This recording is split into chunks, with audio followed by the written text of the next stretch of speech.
To put today's lecture into context, remember that we are here in Unit 3, qualitative and semi-quantitative theory that we'll be developing. It's all really based upon the de Broglie hypothesis, which we've discussed quite a bit. And we're currently really looking at our first implication of this hypothesis, something known as the Heisenberg uncertainty principle. Last time, we gave a good statement of this principle and gave various demonstrations of how it works in practice. Today, we're going to focus on something else, applications.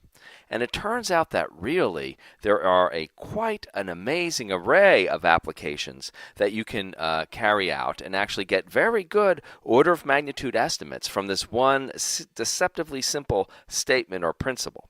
Basically that, again, as we had said, that the product of the uncertainty as characterized by follow-up measurements in the position of a particle after a measurement times the corresponding momentum in the same direction must always exceed at least the fundamental constant h bar divided by 2. Now, in terms of applications for the Heisenberg uncertainty principle, there are two broad classes of such applications. The first broad class are applications that have to do with how a particle evolves in time. So there's these time-dependent applications.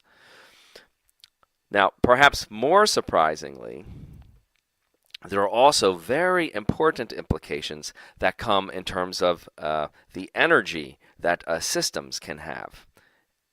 Now, the reason why I think maybe particles moving in time is a more intuitive application is because, after all, the Heisenberg uncertainty principle tells us something about the momentum of the particle and therefore its velocity, so it stands to reason it would tell us something about evolution in time. I think the connection to energy is a little bit more mysterious. So we will begin with an application of a particle moving in time and then begin to think about the energy of systems and how the Heisenberg uncertainty principle has quite a lot to teach us about that topic as well.